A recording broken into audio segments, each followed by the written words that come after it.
በስመ አብ ወወልድ ወመንፈስ ቅዱስ አሐዱ አምላክ አሜን። አንድ አምላክ በሚሆን በአብ በወልድ በመንፈስ ቅዱስ ስም አምነን ግንቦት 8 ቀን ታስበው ተዘክረው የሚውሉ የቅዱሳንን ዝክር እንናገራለን።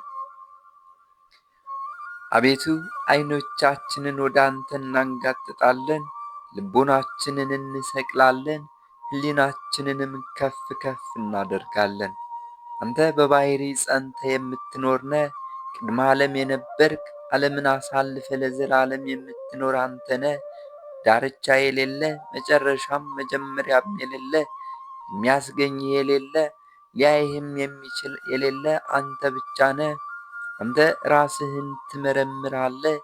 መንግሥትህ ፍጻሜ የለውም፣ ኃይልህም አይደክምም። ክብር ጌትነትህ ፈጽሞ አይሻርም። አንተ ከሁሉ የተሰወርክ ነህ፣ ሁሉ ለአንተ የተገለጠ ነው። ጥንት የሌለህ አንተ ብቻ ነህ። አንተም ለሁሉ ፍጻሜን ትሰጣለህ። ወሰን ዳርቻ የለህም፣ አንተ ለሁሉም ወሰንን ትሰጣለህ። ሁሉም ከአንተ የተገኘ ነው፣ አንተ በሁሉም መልተህ ትኖራለህ። በልዕልና ከልዑላን መላእክት በላይ ከፍ ከፍ ያልክ ሆይ በታች የተዋረዱትንም በልጅ መምጣት የጎበኘሃቸው፣ በስውርነትም ከራቁት ይልቅ የራክ፣ በይቅርታም የራቁትን የምታቀርባቸው፣ በሁሉ ውስጥ ያለ አንተ፣ በሁሉ ውጭ ያለ አንተ፣ ገናንነትህ በአንተ የተሰወረ፣ ኃይልህም በአንተ የተሰወረ አምላካችን ቅዱስ እግዚአብሔር ሆይ አቤቱ ስማን። አንተም ራስህን በራስህ ሰወርክ። ካንተ ዘንድ ያለ መለየት ጸንቶ የሚኖር ልጅ ስለ አንተ ነገረን።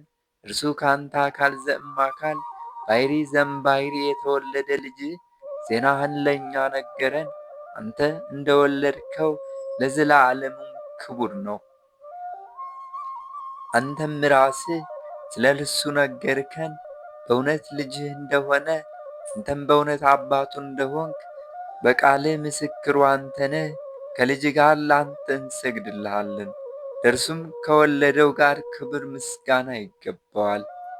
ልዑላን በየወገናቸው፣ መላእክት በየሥርዓታቸው፣ ትጉሃን በመብረቃቸው፣ ኪሩቤል በግርማቸው፣ ሱራፌል በምስጋናቸው የሚያቃጥል እሳት እንዳይበላቸው ፊታቸውን በመብረቅ ሸፍነው የኃይል ነበልባል እንዳያቃጥላቸው እግራቸውን በፍም ሸፍነው በአራቱ ማዕዘን በዳርቻ ወጥተው በዓለም ዳርቻ ሁሉ ጸንተህ በምትኖር በአንተ ፊት ይወጣሉ። ከሁሉ የተሰወርክ አንድ አንተን ያመሰግኑሃል፣ ለአንተም ይሰግዱልሃል። ቤቱ አምላካችን ቅዱስ እግዚአብሔር ሆይ እኛንም ዛሬ ባከበርካቸው በቅዱሳኖች ላይ ግርማ ሞገስን እንደሰጣቸው እኛም ከበረከታቸውና ከረድኤታቸው ተካፋይ ታደርገን ዘንድ እንለምንሃለን። ግንቦት 8 ቀን በዚች ቀን ስንውት ከሚባል አገር ቅዱስ ዮሐንስ በምስክርነት አረፈ። የዚህ ቅዱስ የአባቱ ስም መቃርስ የእናቱ ስም ሐና ነበሩ። እርሱም የአባቱን በጎች ሲጠብቅ እግዚአብሔር መልአክ ተገልጦ የብርሃን አክሊልን አሳየው። እነሆ ተጋድሎ ተዘርግቶ በክርስቶስ ስም ለሚጋደል አክሊላት ተዘጋጅተው ሳሉ አንተ ለምን ከዚህ ተቀመጥ? አሁንም ወደ አገረ አትሪብ ሂድ፣ የክብር ባለቤት ስለሆነ ስለ ክርስቶስ ስም ተጋደል አለው። ከዚያም ሰላምታ ሰጥቶት ከእርሱ ዘንድ ሄደ። በዚያም ወቅት ቅዱስ ዮሐንስ ተነሳ፣ እናቱንና አባቱንም ተሰናብቶ ወደ አትሪብ ከተማ ሄደ። መኮንኑንም በውሽባ ቤት አገኘውና በወጣ ጊዜ በፊቱ በክብር ባለቤት በጌታችን በኢየሱስ ክርስቶስ ታመነ። መኮንኑም ለአንድ ወታደር ሰጥቶት ምናልባት ከምክሩ ተመልሶ ቢታዘዝለት አስቦ እንዲያባብለው ወታደሩን አዘዘው። ከዚህ በኋላ መኮንኑ ወደ ሥራው ሄደ። ወታደሩም ቅዱስ ዮሐንስን ወደ ቤቱ ወሰደው። ቅዱሱም ታምራትን አደረገ። ያ ወታደር በክብር ባለቤት በጌታችን በኢየሱስ ክርስቶስ አመነ። መኮንኑም በተመለሰ ጊዜ ያ ወታደር በክብር ባለቤት በጌታችን በኢየሱስ ክርስቶስ አምኖ በመኮንኑ ፊት ታመነ፣ የሰማዕትነትንም አክሊል ተቀበለ።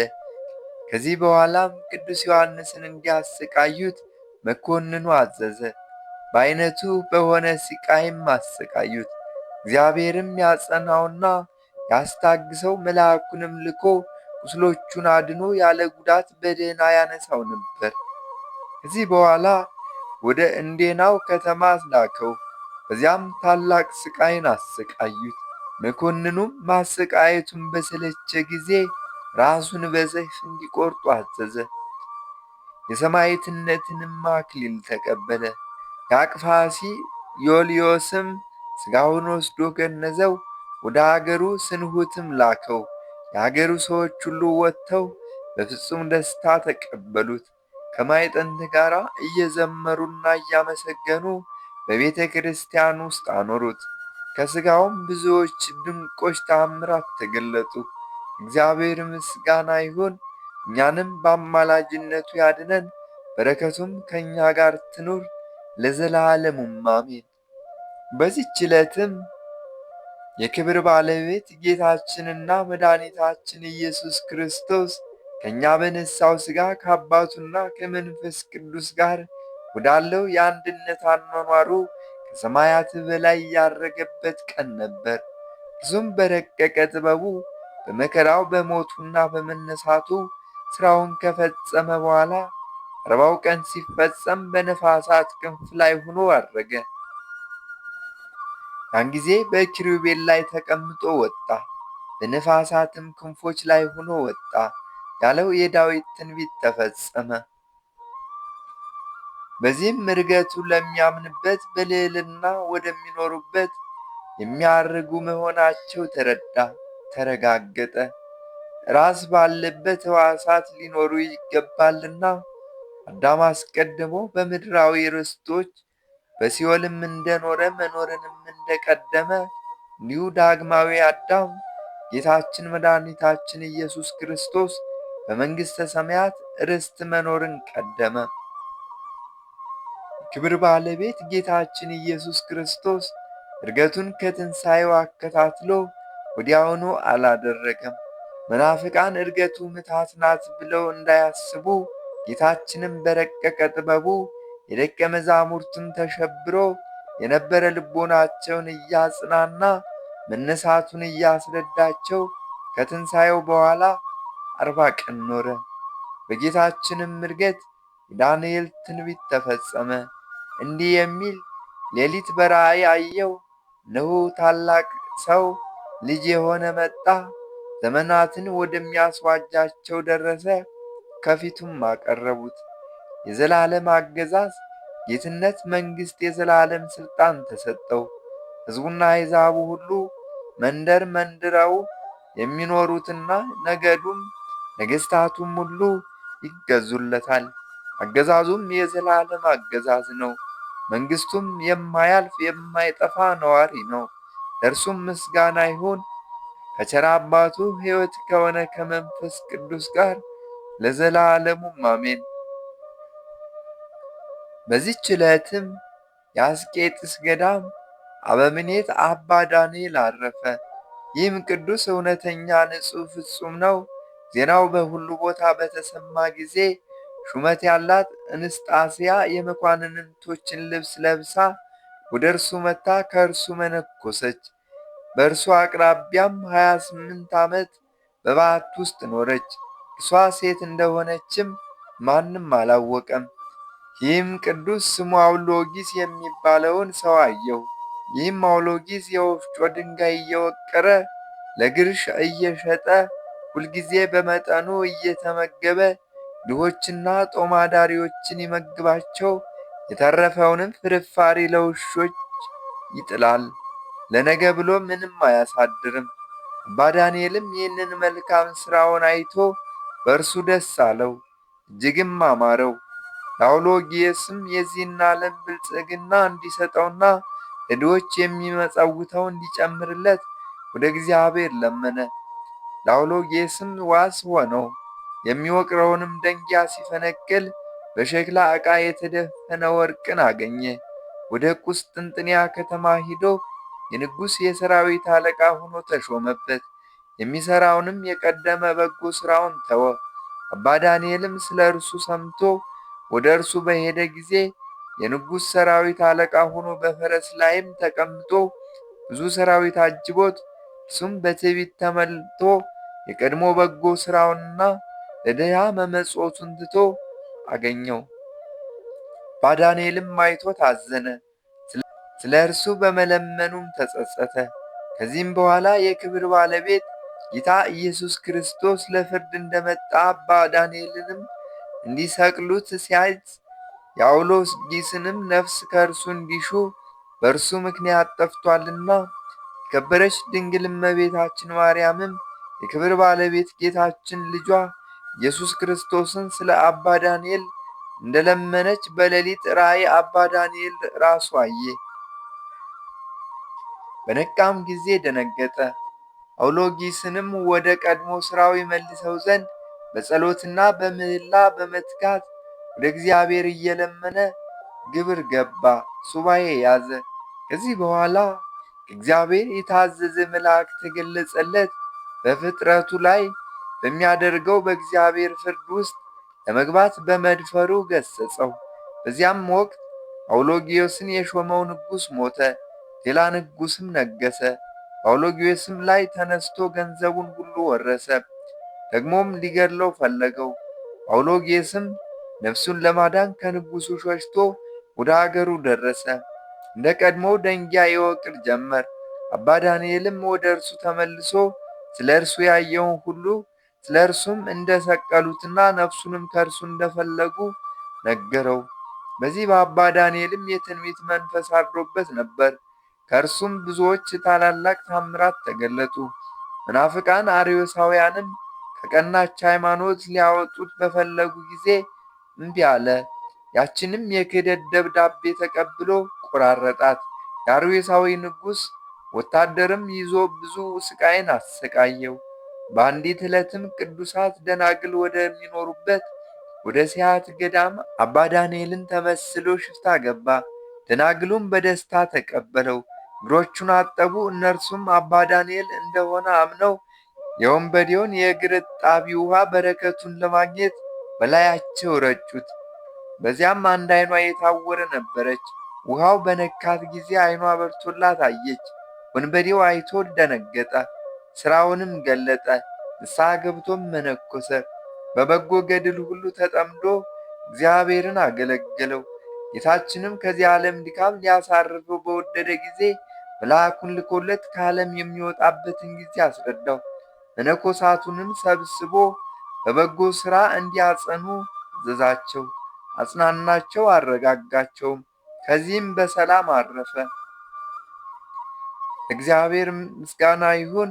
እኛንም በዚህ ጻድቅ ጸሎት ይማረን፣ በረከቱም ትድረሰን ለዘላለሙ አሜን። አንድ አምላክ በሆነ በአብ በወልድ በመንፈስ ቅዱስ ስም አምነን ረድኤተ እግዚአብሔርን አጋዥ አድርገን ዓለም የናቀ የንዑድ ክቡር የጻድቅ እግዚአብሔር ሰው የአባታችን የአባ ኪሮስን በወርኃ ግንቦት የሚጸለይ የከበረ መጽሐፈ ገድሉን ማንበብ እንጀምራለን። ጸሎቱና በረከቱ ከእኛ ጋር ይሁን ዛሬም ዘወትርም በየጊዜውና በየሰዓቱ ለዘላለሙ አሜን። ከዚህ በኋላ አባ ባውማ ቤተ ክርስቲያን ቆሞ ሲጸልይ ቃል ወደ እርሱ መጥቶ ባውማ ባውማ ብሎ ጠራው። አሁን ቸል ሳትል ተነስተህ ከአስቄጥስ በስተ ምዕራብ ወደ ሮም የምትወስደውን መንገድ ይዘህ ሂድ። በዚያም ስሙ አባ ኪሮስ የሚባል ባህታዊን ፈልግ፣ ከዚህ ከኃላፊው ዓለም የሚለይበት ጊዜ ደርሷልና ከእርሱ በረከትን ታገኝ ዘንድ አለው።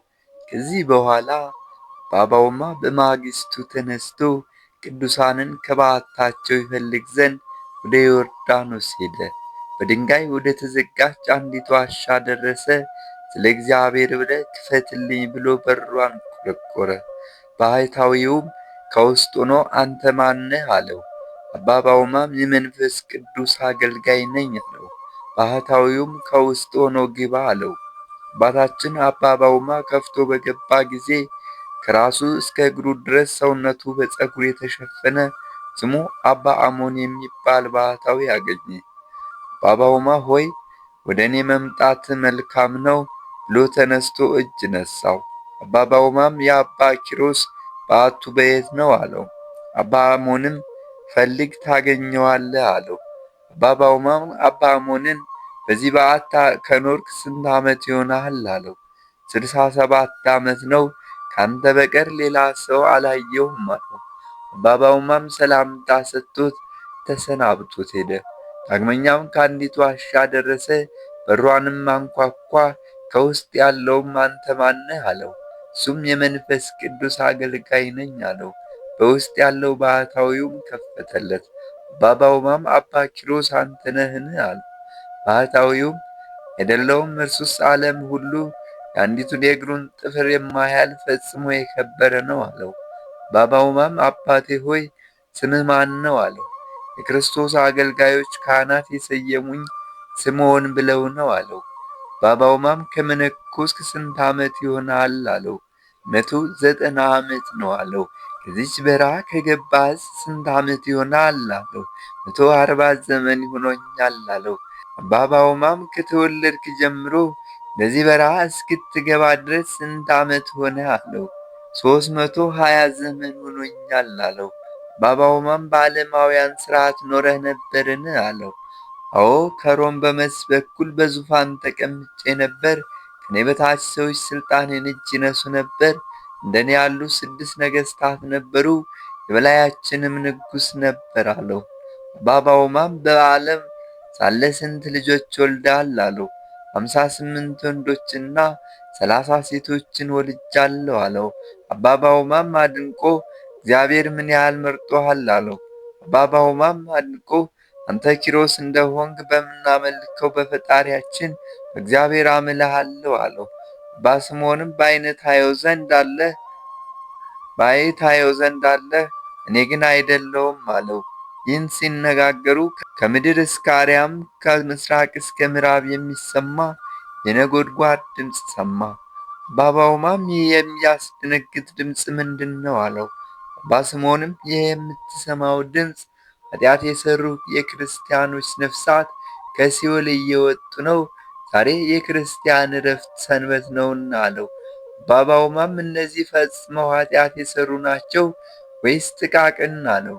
አባ ስምዖንም ፈጽመው ኃጢአት የሰሩ ናቸው።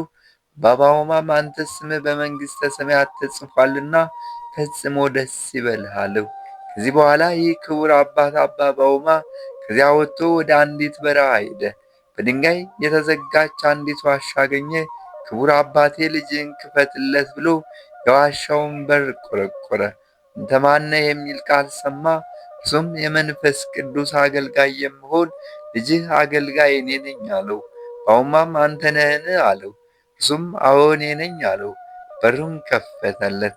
መልካም ልብስ ለብሰው መልካም መዓዛ እንደሚሸት መልካም መዓዛ ያላቸው የብስቂጢስ፣ የቁስጥ፣ የናርዶስ፣ የርሄ ሽቶ መዓዛ ከበዓቱ ወጣ። አባ ባውማ ከዚያ ገብቶ ንዑድ ክቡር ጻድቅ አባታችን አባ ኪሮስን ባየው ጊዜ ከምድር ላይ ወድቆ ብፁዕ ኪሮስ አንተ ነህን አለው። አዎን እኔ ነኝ፣ እኔም እንዳንተ ሰው ነኝና ከመሬት ተነስ አለው። ከብዙ ዘመን ጀምሮ ይወስደኝ ዘንድ ተስፋ አድርገው ነበር፣ ሥጋዬን ልትቀብር መጣህን አለው። አባ ባውማም እያጠኑ ለአባታችን አባ ኪሮስ ፍጹም ተድላ ደስታን ሲነግሩት ሲወጡ ሲወርዱ ብርሃናውያን መላእክትን አያቸው። አባታችን አባ ኪሮስ ግን ዝማሆድ ሕመም ታሞ ያለ እረፍት ይወጣ ይገባ ነበር። አባታችን አባ ኪሮስም አባ ባውማን ዛሬ የእረፍት ጊዜ ደርሷልና ፈጥነና በለው፣ እግር መንገድህንም ቀለምና ብራና ይዘና አለው። አባ ባውማም አባ ኪሮስ እንዳዘዘው ሂዶ ከአባ ስምዖን ባት ደረሰ። አባ ስምዖንም ባየው ጊዜ አባ ባውማም ዳግመኛ መጣህን አለ። አባ ስምዖንም አስቀድሞ ደርሶኛልና የመጣህበትን ሥራ አውቄአለሁ ብሎ በሩን ከፈተለት። ቀለሙንና ብራናውን ሰጠው። አባ ስምዖንና አባ ባውማ ከአባ ኪሮስ ባት ደረሱ። አባታችን አባ ኪሮስም ከበሽታው ጽናት የተነሳ ሰውነቱ የሚወጣው ደም በእግሩ ላይ እየፈሰሰ ፈጥኖ በዓቱን ከፈተላቸው። ባስምዖንንም እጅ ነሣው። ባስምዖንም ከአእላፍ ቅዱሳን የከበርክና የተመረጥክ አባ ኪሮስ እንዲህ ሆነሃልን? አለው። ባስምዖንም አቤቱ ዳዊት እንደተናገረ በሕግህ ጸንተው የሚኖሩ ወዳጆችን ምን ያህል ትገሥጻቸዋለህ? አለ። ባስምዖንና ባኪሮስ ተቃቅፈው አለቀሱ። መላእክትም ከእነርሱ ጋር አለቀሱ። ጸሎቱና በረከቱ ከሁላችን ሕዝበ ክርስቲያን ጋር ይሁን ዛሬም ዘወትርም ለዘላለሙ አሜን። ስብሐት ለእግዚአብሔር ወለወላዲቱ ድንግል ወለመስቀሉ ክቡር። ይቆየን።